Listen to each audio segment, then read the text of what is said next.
So இப்போ வந்து simple interest base பண்ண ஒரு சம் தான் பார்க்க போகிறோம். ஸோ இங்கே என்ன சொல்லியிருக்காங்கன்னா, ஏதோ ஒரு பிரின்சிபல், அது என்னென்னு தெரியாது.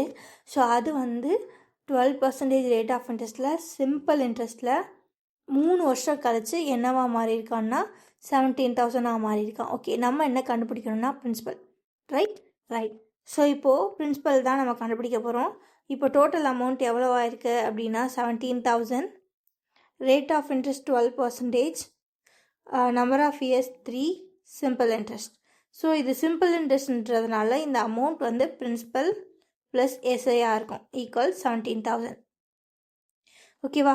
ஸோ எஸ்ஐயோட ஃபார்முலா என்ன? PNR/100 போடலாமா? ஸோ P தெரியாத அப்படியே வச்சுக்கலாம். PNR/100 equal 17,000. ஸோ அதுக்கப்புறம் P plus P into n வந்து 3 years, அதுக்கப்புறம் rate of interest 12 divided by 100 equals 17,000. 12 3s are 36, so 36P. So P plus P divided by 100 equals 17,000. So இப்போ என்ன பண்ண போகிறோம்னா cross multiply பண்ண போகிறோம். So P into 100 100P, 100P plus 36Pனா 136P.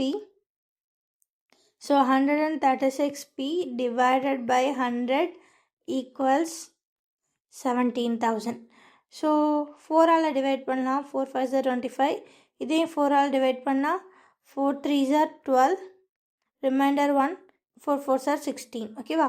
Again 17 all divide பண்ணால் 1 17 is 17. 3 zeros. 2 17s are 34. Again 1 2 is 2. 5 2s are 10 and 00. So P divided by 25 equals 500.